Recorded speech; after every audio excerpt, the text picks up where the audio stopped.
Point After with Mitch Kaiser. I'm your host, Mitch Kaiser, today, and we are here live at the NFL Draft Combine in Indianapolis. I'm joined by Gayle from The Ringer, former PFF legend, host of 2-for-1 Drafts and Tailgate.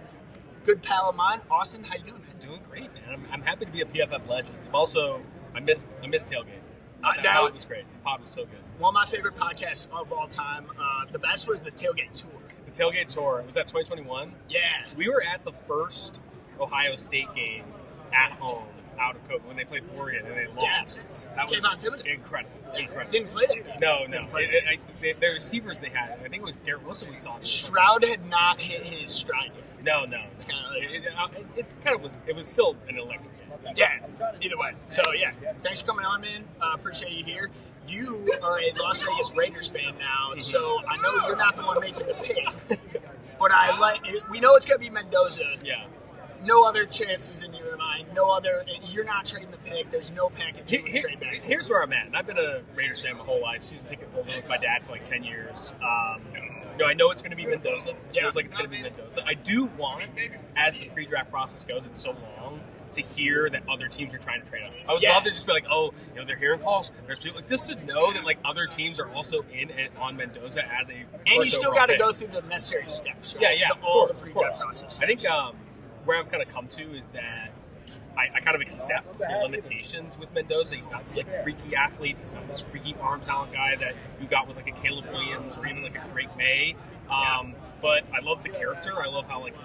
He's like I call him like a gritty, God-obsessed Jared Goff. Where like Jared Goff is kind of like the opposite of gritty in some ways. Like doesn't throw through contact, isn't great under pressure. I wouldn't call like necessarily. Doesn't seem like a God guy. Yeah, maybe not a God guy. And if there's a chance Fernando Mendoza is the closest to God in the NFL. Yeah. There's a chance. I can't think of anyone else. I think it was Mina Kimes who said this, but if you're a quarterback in the NFL, if you're going to be successful, you either believe you are God or believe in God. And I think Fernando Mendoza has that one down.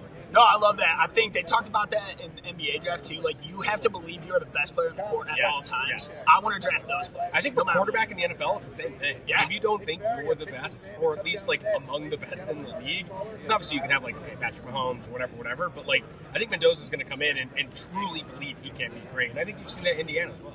Absolutely, I think that's what it takes. In your eyes, what other positions? So they all said that the Bears didn't do their homework on other quarterbacks when they were drafting Caleb, which Caleb's been fine, worked out fine. You know, you can probably critique whether they should have taken Drake or Jaden or Caleb. Who knows? Career's still ahead of them. Do you think there's anything like? Are they doing their homework on the other quarterbacks this year? Do you think I would be surprised they're not. Like, I think it's one of a unique draft class in that, and the gap is wide. Exactly. Sure. It's a unique draft class in that the consensus is there's a significant gap between Fernando Mendoza and whoever that QB2 is, whether it's Tyler Simpson out of Alabama, there's Kate Klubnik, there's Garrett Nussmeier, Mike's guy, Renner's guy. Yeah, Renner's guy. I think because there's that gap, and they don't want to address the quarterback position, I think, on day 2 or later in the first round and trade out or whatever. I do think that like it's easier for them to kind of commit a ton of resources to figuring out who Fernando Mendoza is, watch that tape back. And like a big part of this process too is what kind of offense are we going to run with Fernando Mendoza and Clint Kubiak now, the new offense coordinator coming over from Seattle. I think that we have this entire pre-draft process to lock in if you do want to put the card in with Fernando Mendoza, which I think they do. And then also then say, okay, what kind of offense in year 1 can we build around him with? And that's probably the bigger questions of the offseason, right? Not less so like, do we or do we not take Mendoza? It's more, how do we address the offensive line? We need to add receiver talent. How do we build this down the road? Get Max Crosby stuff in the air. I think they have a lot of questions beyond. Now that Mendoza's kind of locked in and that gap is so clear, I think a lot of their resources are probably being spent on how do you address the other parts of the team. Yeah, that was going to be my last question for you was if say they lock in Mendoza, round 2, 3, 4, what positions are you in? It obviously depends on where they go in free agency. Like, I'd love to see them spend a ton of money on offensive line. Like, I think that there's multiple interior offensive line. Cade Mays, David Edwards, maybe they go make a play for Rasheed Walker and move him to right tackle. Like, I think that going out, or even Braden Smith, the Indianapolis Colts offensive tackle, who's playing right tackle now. Like, I think they need to get 2 or 3 guys in free agency to soup up the offensive line. And then where you can go on maybe the 2nd or 3rd round is look at a receiver. I know there's been some reports about them maybe liking Omar Cooper or Elijah Surratt or Becker, whoever. Becker's going back to school. But, like, I think that going after, like, I feel this very strongly about the quarterback position. When you draft them, you can almost, like, throw defense out of your head. Like think about the Bears, right? The Bears have one of the worst. Bengals have done it. Bengals is a great call, too. Like, throw defense out in your head and figure out what all do we need to throw at the offense to make sure that he's supported enough, and we can evaluate him, right? Because if you come out of year one and then year two and you're like, oh, I don't know if I think he's that good. Well, the offensive line's not that good yet. He doesn't have receivers. Yeah. Like, now I actually believe that the core for the Raiders offense is not as bad as like maybe other people think. I think Trey Tucker's very good. Cincinnati legend. I love Brock Bowers. I think Michael Mayer is fantastic. Ultimately, like, I think the real problems are on the offense. All right, fantastic stuff, Austin. Appreciate you coming on. That is Austin Gayle from The Ringer. That is all for Point After with Mitch Kaiser. Welcome into the Point After with Mitch Kaiser. I'm your host, Mitch Kaiser. I am joined by Arif Hasan here. It covers the NFL Combine for years. Welcome in, Arif. How you doing? I'm good, man. I'm good. How are you? I'm doing well. You are a big analytics guy. Now, tell me what is your favorite part about the Combine in Indianapolis? Which specific drills and measurables are you kind of like interested in the most, and which ones do you think matter the most to the prospects themselves? Yeah, for sure. I mean, my favorite part about the Combine has nothing to do with any of the drills, or like just hanging out. Yeah, just hanging out, being here, right? Of course. But also like going to bars until 3, 4 a.m. well after they're legally. I was not closed. there last night, but maybe tonight. We'll see. But I mean, that's fun, and that's where like a bunch of like these stories come out that kind of tell you a little bit more about what's going on in the NFL. But like in terms of like what is happening on the field and what drills kind of work out, like it's my personal favorite drill is not that meaningful to a ton of prospects or a ton of different positions, but I just love the three cone. Yeah, I love it. Yeah, I think early on we like learned that the three cone kind of mattered a lot for edge rushers. It does. And so and that was like really early in our evaluation of which drills matter, which ones don't. And so like I just paid attention to that one more, and so you get like a good. But like the range of outcomes you get on the three cone, because like in the 40-yard dash, you get between a 4.2 in some years and like a 4.8. Right. It's so like when you look at them all running together, they're so close. They're so close. Yeah. But like the three cone, like dude, I think the fastest three cone something like a 6.65 or something like that, and you can get from a 6.65 to a 7.3. Right. It's just like an insane gap. Yeah. And so I think that, and like of course, like when you get to like the offensive linemen that are like gap only, you can get like an 8, a 5-second 40 or an 8-second three cone, something like that. But like the range is huge, and like that's when you kind of realize like for a lot of these players, sometimes the drill that matters is the one that represents how they win, right? And so like a good example of this is we know that the three cone matters for edge rushers, right? But remember Jordan Willis from Kansas State a number of years ago, he ran an outstanding three cone. And he didn't turn out to be very much in the NFL. And there's a million reasons for that. It's not because of whatever one thing that we might be able to identify. But I think one of the things that kind of stood out is, he didn't necessarily win by bending the corners. Like that wasn't, the way that he won as a pass rusher at Kansas State. And so you kind of wonder, like, is he winning with power? Does he have explosiveness? And it kind of wasn't there. And so is it possible for him to change his play style? I don't know. That one's Could tough. it have been the competition there? Right, exactly, yeah. And so, good questions about that. But I think just like generally, you get a good sense of a player's movement pattern by watching the three cone, or just kind of getting a good sense of like their general balance. Like I remember, I think it's Jalen Ferguson, which ripped, by the way. He ran, like at his pro day, he ran his three cone like 5, 6, 7 times because he kept falling down. and it was like an 8-second three cone. And everyone's like, well, you keep falling down, you can't count it. And it's like, well, balance is like part of the drill, pretty important. So I think that all of the things that we talk about with like the things that matter for football players, initial burst and acceleration, the amount of balance that they have, generally short area quickness, like those things that tend to matter, especially for people on the line of scrimmage, those all get tested in the three. So I like that one. But just in terms of like which ones matter, it really depends on not just the position that you're playing, but also the role that you play within the position. And so in my testing, I found that receivers that are over 6'2", very rarely will a good short shuttle and three cone time meaningfully identify differences in quality or capability. You're going to want a good broad jump and a good vertical leap and a reasonably good 40. You don't need a 4.2, right? And I found that the difference between like a 4.4 and a 4.3 is not that big for a 6'2". And if you look at, like, I was talking about this with Mike Renner on my podcast last week, some of the guys who have the all-time fastest 40s have not exactly panned out. No, yeah, for sure, absolutely. Yeah. And what's really cool is that now we're paying more attention to stuff like the 10-yard split, the 20-yard split, what we call the flying 20, which is the back half. You could do a flying 30, Right, yeah. or you can parse it out however you want. But like we found, for example, that like for cornerbacks, the flying 20 actually matters quite a bit more than the first 20, even though everybody starts from standing still. Yeah. So you'd think. But it's like that pure expression of speed finds its expression on the field. Yeah. So there are like a bunch of different ways you can evaluate these guys.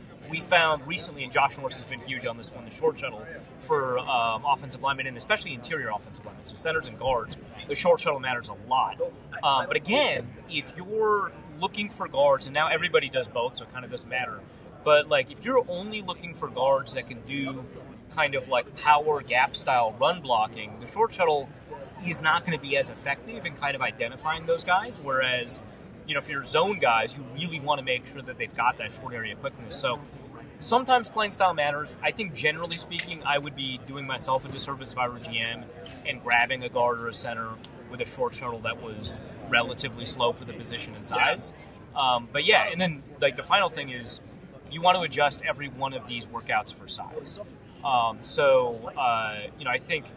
think like a 330-pound defensive tackle, running a 4.7 is as impressive. What did Jordan Davis run that one year? I mean, he was on like 4.78. Yeah, he beat Baker Mayfield. I remember they showed the shadow figure of Baker running behind him. Yeah, it wasn't, and that's just like gobsmacked. Like, oh my god, yeah. But a 280-pound guy is going to run faster, all else being equal, than a 330-pound guy, and that difference gets expressed on a football field because you're bringing more power to bear.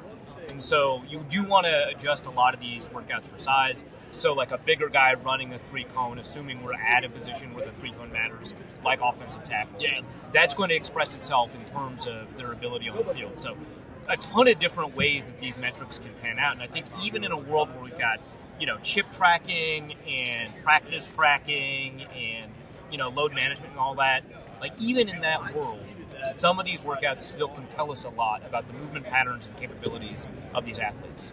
Fantastic stuff, Arif. Appreciate you coming on. Tell us where we can find your stuff. Yeah, absolutely. So you can find my stuff over at wideleft.football. That's my newsletter. And then you can also find me on Twitter at Arif on NFL. Also on Blue Sky at Arif.bsky.so. Sounds good. Appreciate it. Thanks for watching The Point After with Mitch Kaiser. Welcome into The Point After with Mitch Kaiser. I'm your host, Mitch Kaiser, and I'm joined by Sam Monson here from the 33rd team, NFL draft analyst. Sam, former co-worker of mine, both worked at PFF. How you doing, Sam? Good to catch up. Doing well. Thanks for having me. Awesome. Appreciate you coming on. I feel like we did a podcast upstairs in the old office many times together, just talking across the hall from each other. Right. Yeah, So, just conversations in the office. definitely. Yeah, excited to be here. Excited to have you on. I want to talk specifically about the defensive line prospects with you guys. There's 3 main guys at the top who you could kind of split some hairs on each of who we think might have the highest ceiling. Give me your breakdown between Arvo Reese, David Bailey, and Ruben Bain Jr. Because I think Bain is my top prospect out of those 3 guys, but it's sounding like Reese is going to be the consensus. Yeah, and they're fun because they're obviously radically different players. Like all 3 guys who could end up doing broadly the same thing in terms of edge rusher at the NFL level, but in a completely different way and style. And like Ruben Bain is just this absolute brick-shaped human being, like the strongest guy you're ever going to see on that defensive line. Absolute monster. Just so powerful. But also, like, I thought he had some explosion off the line. Anytime he had to run a long distance, it didn't look great. Like the speed, it may not be there, but the initial burst and just how much he absolutely rocks people on contact is so fun to watch. And then the other 2 guys, way more speed, way more explosion. I mean, going from Ruben Bain's tape to David Bailey's tape is like the level of explosion and twitchiness difference between the 2 of them is wild. Yeah, it's pretty exciting. So when we talk about Arvo Reese, he seems to be getting the most attention out of the 3 of them. I would honestly take the other 2 before Reese, but it's more of like the off-ball linebacker, the like Reese has the pass rushing ability. I think he wasn't even the best linebacker on his own team versus Sonny Styles. What have you seen from Arvo Reese, and why do you think scouts are falling in love with him so early? I think a lot of these guys, just the traits, they fall. You absolutely fall in love by what he could be, right? But then there's the unknown of, it's a projection, right? It's the fact that he's been this hybrid guy that he's going to do one or the other. Are some teams even projecting him as an off-the-ball linebacker entirely? Like, forget the edge rusher stuff, it's bonus. or it's just blitzing skills that we're going to do with a situational guy, but actually he's going to be an off-the-ball linebacker for us. And if he is, how high can you project that guy? Like, would you project him just as an edge rusher? I would not. That's the thing. I think like if you're looking for that as the Jets, I would take Ruben Bain second. Right. Because I think he's going to be a difference maker as a pass rusher. Because the thing is, the edge rusher stuff is the easiest to project because it's very traits-based. But he's also not done that much of it. Like, it's all, most of his stuff is kind of blitzing, right? Yeah. It's like matched up on the inside, it's matched up on a running back. It's not. And if we want to go off, like, former PFF grades, his grades were not elite. Like, they were in the 70s versus, like, some other, like, edge, like, Bain and Bailey were both 93.0 pass. Right, and it's a lot like, Jalen Walker a year ago, similar kind of story.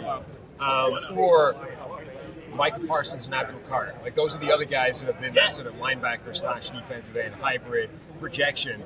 But Abdul Carter, we saw a year of him doing it. So we know, like we knew at the time, he can be an elite edge rusher. We already saw him do it. Micah Parsons, I think, had more of that on his tape. And it's more like Jalen Walker, where you're like, he's not really either of these guys yet. And either way is a projection. What are some landing spots for those three players that you like? If you were kind of drafted in the first 10 picks? Yeah, I mean, I think I would take Ruben Bain at number 2. Like, I just don't. I think he's the cleanest of them in terms of the down. I don't see the downside really, right?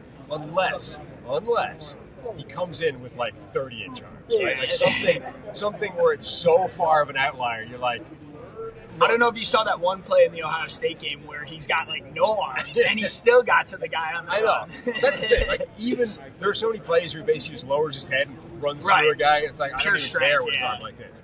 But you have to at least acknowledge, right, that if he comes in with like 30.5-inch arms, there's basically no guy that's ever been good at that level, right? Now, he might be the first, but are you taking that at number 2? Knowing that nobody's ever done that before, it's just such a gamble, right? So unless he comes in with like preposterously short arms, I would take him at number 2. The David Bailey, I think you would take as like the first sort of pure edge speed rusher, if that's what you want. I mocked him to the Commanders. I love that. I would love that for them. And then I think for the same reasons, like I would love Reese for the Commanders as well. Like if they get either one of those two guys, I think they'd be ecstatic. Yeah, I think that's a floor raiser for one of those teams, especially. All right, last question, Sam. Now I'll let you go. Who is your? I guess, do you have a favorite prospect of this draft class overall? Any particular guy you're looking forward to watching this fall? No, I don't think I have a favorite yet. I'm still pretty new into this year's class, so I'm working through. I do love Bain from watching him. Yeah. He's not going to be. I need to go deeper than that for my favorite. I need to find a diamond in the rough. Yeah. John Carroll, big fan of John Carroll from his Senior Bowl tape, Montgomery. He looked pretty. Oh yeah, Montgomery. He looked pretty crazy in that, and his story is wild. Like, I almost went to school there in Cleveland. Yeah, Trevor and I were talking about that last week. He was like a former basketball player. Didn't even get an invite to the. I don't think he'd get an invite to this week. So even coming off the back. I've been hearing about that guy. Who else was really impressive in the Senior Bowl? I can claim as my guy. Bud Clark from TCU. Yep. He was really good during that week of practicing. So Bud Clark might be my guy. Awesome, sounds good. Tell us where we can find your stuff at. Yeah, as you said, 33rd Team. Check the mic wherever you get your podcasts or on YouTube. All right, appreciate you guys watching The Point After with Mitch Kaiser. What's up, guys? Welcome into The Point After with Mitch Kaiser. I am back once again in person this time with Mike Renner from CBS Sports. Mike, thanks for coming on today. I know you've been, doing a ton of interviews today. Happy to do it. Of course, man. Appreciate it. So we talked about a lot of prospects last week. I'm not going to get back into those. Over the weekend, are there any guys you watched tape-wise who you have newfound appreciation for, or like any big predictions? Because I went back and I apologized to your uncle. Cole Payton, right? It's Cole Payton. There it is. I had watched his Senior Bowl. I had not watched his entire film at North Dakota State, and I was impressed. I don't think he's, again, I think he's probably a day 3 guy, but I think from an accuracy perspective, I thought on tape he was much better than he was down in Mobile. Given the fact that he's played such little football, this is kind of the second North Dakota State guy was saying this about 377 dropbacks his entire career. Trey Lance. Yeah, Trey Lance. Trey Yeah, I was going to Lance. say not Carson Wentz. No, But, yeah. but he's barely played, but he's a good athlete. I think he's got a good enough arm, and I think he's pretty accurate. I always saw big issues with him on tape in terms of processing, decision-making, holding on the football, but, like, it's a bad class, right? And we're just looking for anything. I think he has something at least to develop. QB4? Checking in. QB4. I think he can end up QB4. Cool. All right.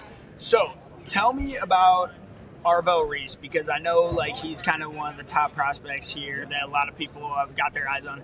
I am not exactly seeing number 2 overall pick level from him. That's fair. And the draft is it's different for every sort of evaluator, and just because you're lower on the guy doesn't necessarily mean you're not going to get a good player, right? Or not necessarily. So I can see that, and not every year is the same. But Reese, to me, is just such a physical specimen in the way that it would be to translate to the edge position. So that's why I think you see the number 2 overall pick hype, the top 5 overall pick hype, is that no, we haven't seen it full time yet there. But everyone knows the traits that work at defensive end. He has them. You know, he has those traits. And the thing I keep going back to and why I feel so good about him using such a high pick on him is the one thing you worry about with undersized, he's 240 pounds, he's an off-ball linebacker. It's usually the power. And that was with Michael Parsons. That was with Abdul Carter, Jalen Walker. What do they look like when they're facing 330 pounds play after play? Yeah. He overpowers guys. I mean, he is strong as an ox for that size. So, yeah, I think maybe it doesn't happen day one the way it has with some of these other guys, but I think in time he'll figure it out. There we go. Mike, you're a Packers fan. What specific positions or any players you got your eye on who you think they could add to their core? I think I would love for them to add a nose tackle. I'd love for them to add a cornerback. I'd love for them to add offensive line help. I know they could go wide receiver. Wouldn't hate that, but I think those positions... They finally tried it last year. Yeah. I mean, after all those years. Barely Mixed played. results. But I think the classes, I would just attack the strong positions if I were them, which I think day 2 corner qualifies as one of them. I think nose tackle qualifies as one of them, and I think interior offensive line qualifies. So if you leave day 2 with 2 guys at those 3 positions, I think you'll be happy. There we go. Now, vice versa, I am a Bengals fan. We talked a little bit about this last week. Yeah. What positions do you think they should specifically attack? I know we don't attack positions in the draft because it's for value, not need. However, they have dire needs on defense. Yes, they do. Truthfully, it's all like a beggars can't be choosers situation. Just who's the best player that falls to you? Take that guy. And I would trend more towards drafting a guy who's already good at football, not necessarily projects. You know, I think they've tried a lot of projects, and those projects have failed to live up to their expectations. I think it's time to just get a guy who you know is going to be successful in the NFL to give you a floor defensively. Well, today in Mel Kiper's mock, I saw Ruben Bay Jr. at 10 overall, so I would be floored if he fell to us at 10. I don't think that's likely. But all right, Mike, appreciate you coming on, man. That's good stuff. We'll be here all week at the NFL Combine. Thanks for watching The Point After with Mitch Kaiser. What's going on? Welcome into The Point After with Mitch Kaiser. I'm your host, Mitch Kaiser, and I am sitting here with a good pal of mine, Dalton Wasserman, PFF. Last time we were virtual. This time we're in the flesh. How you doing, Dalton? Pretty good, man. Always good to be back with an old friend. And, of course, the Combine, we get this electric atmosphere. Everything's buzzing, right? All the talk about a million different prospects and head coaches and GMs and just rumor central around here, huh? Absolutely. It's always fun to be out on Radio Row in the media room and just making connections, meeting people, just talking ball. You know, we love it. Absolutely. Nothing better. I mean, come on. You know, just you sit around, they send you somewhere, talk more football. Why not? It's what we do at home. Why not do it here? All right, Dalton. So this week specifically, who are a couple prospects? Give me 3 prospects that you are looking forward to watching this week. Any round, any position, just kind of 3 guys you got your eye on. who could have a big week. All right, I think one guy who could really improve his stock and lock in a first-round selection, Caleb Banks, a defensive tackle from Florida, right? You talk about 6'6", 330 pounds, really talented pass rusher. Only played, I believe it was 3 games this past year for the Gators, but this is somebody who's got a shot to lock in maybe a top 20 selection in what is already a really deep defensive line class. He's as talented as any interior defender in the country. I think he's just got to come out here and prove it. Number 2, you know, the tight end class. Everybody's buzzing about Kenyon Sadiq here, and rightfully so. You know my tight end one.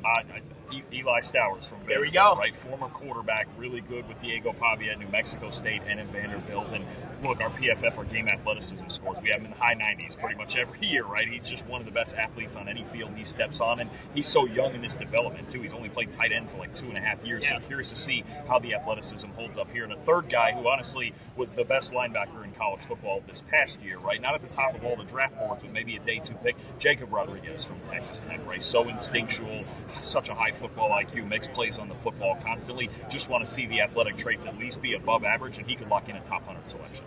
Quick question on Stowers there, because I had Mike Renner on last week, and we were previewing this event. He was looking forward to watching him as well, but for a different reason. He thinks Stowers' natural position is going to be wide receiver at the next level. What do you think on that? A little bit undersized for a tight end, but the athleticism just pops. It's going to depend on the team. It's going to depend on how much more weight he can put on. If he can get up in that 250-pound range and keep that athleticism. Curious to see what he weighs in here and how he runs at whatever weight he's at here. So I think there are some factors. There's some scheme factors. I would like him to go to a tight team that already has a wide type tight end that can do all the blocking and kind of get him out in space. It's kind of how he was used at Vanderbilt. So his game is a little bit wide receiver-ish, but if he can add more weight, he could be a more traditional tight end. There we go. Now, next question. So, you are a world-famous Jets fan. So, if you were the GM and you had the keys to the franchise, who are you drafting second? And what positions are you looking at in the next rounds then? And then ultimately, who do you think they'll end up? Well, to be honest, I mean, with the news today that they're keeping Breece Hall, they don't have a desperate need of running back for sure, so it won't be somebody like Jeremiah Love. But other than offensive line and running back, they have needs pretty much everywhere, desperately. It was one of the worst defenses in football last year, and they were trading away pieces during the season. They could use depth at wide receiver, and they could use certainly a quarterback. We'll see where that goes, but it's a thin class. So first and foremost for me, I would be between, with that second overall pick, between Ruben Bain and Caleb Downs, right? I know Downs, obviously, there's the safety argument. We'll see what his traits look like this week as well. So I understand if they go defensive line, because it is a deep safety class too that they can play around with later on. But I would probably lean in on Ruben Bain. I just love the way, obviously, he can rush the passer, led the nation in pressures this year, and then a great run defender. And then that 16th pick is the interesting one, right? And even going into 33, and I believe it's 44 after that, 4 picks in the top 50, you can get some really good players. But I would lean on the side of avoiding a quarterback. I would try to stall one more year. They have 3 first-rounders next year, and you know how much better I like next year's quarterback class than this one. Oh, yeah, so do I. No, that was kind of going to be my next question, is if you would – because the 16th pick, everyone is going to say you should probably go quarterback at this point, but I know we're kind of in the same mindset. I would build the rest of the roster first and then focus on quarterback. Ty Simpson is the only one you're kind of like you'd be in on in the second round, though. I could live with it in the second round because it's easier to get out of, right? Think about Will Levis' situation in Tennessee, where it was more palatable to go, okay, we're drafting Cam Ward, because Will Levis isn't the answer, right? Simpson, as a round, I don't want to see him taken at 16. That's just me. Especially if he has to start right away, I would like to see him go to a situation where he could sit first for a year, and the Jets are not necessarily that situation. So who is the Jets starter in 2026, if it matters at all? If it matters at all. Probably a veteran option. I mean, the one guy I do think about right now, maybe it's Kirk Cousins. I know there's also been some recent trade rumors about some other backups, say like a Davis Mills from Houston or a Tanner McKee from Philadelphia. I think it's at least going to start out being a veteran, right? And look, if Simpson's available in the second round, I can certainly see the case. I think that's more palatable. I think they need to get just another really good football player at 16 before they attack, because their roster is not ready to carry a rookie starting quarterback anyway, right? So I think build this roster as best you can. And if you get value on a quarterback, so be it, but I wouldn't do it in the first round. All right, Dalton, give us your prediction of who will run the fastest 40 time this week. We've heard it. I've watched the tape. We've heard a lot about Mississippi State's Brendan Thompson, right? The wide receiver. He's going to be in the 4.2s. I think you talk about just the extra gear that he has to run right by people. That would be my guess right now. But there's some really good candidates, right? I think you talked about several guys from LSU. Barryon Brown is one that comes to mind, who not necessarily a polished receiver, but that speed and his kick return ability are going to get him drafted. Those two guys I really think about near the top of that list. There we go. All right, Dalton, tell us where we can watch your content at, and I'll let you go. Absolutely. You got a show to record. Absolutely. On YouTube, the PFF NFL show and the PFF College Football show. Of course, we're actually going to have our live combine shows streaming on both channels, so check out either of them. Certainly like and subscribe as well. And then, as always, our great content on PFF.com. Sounds good, man. Thanks for coming on to the Point After with Mitch Kaiser, and we'll be back tomorrow for day 2 live from Indianapolis. Thanks for watching.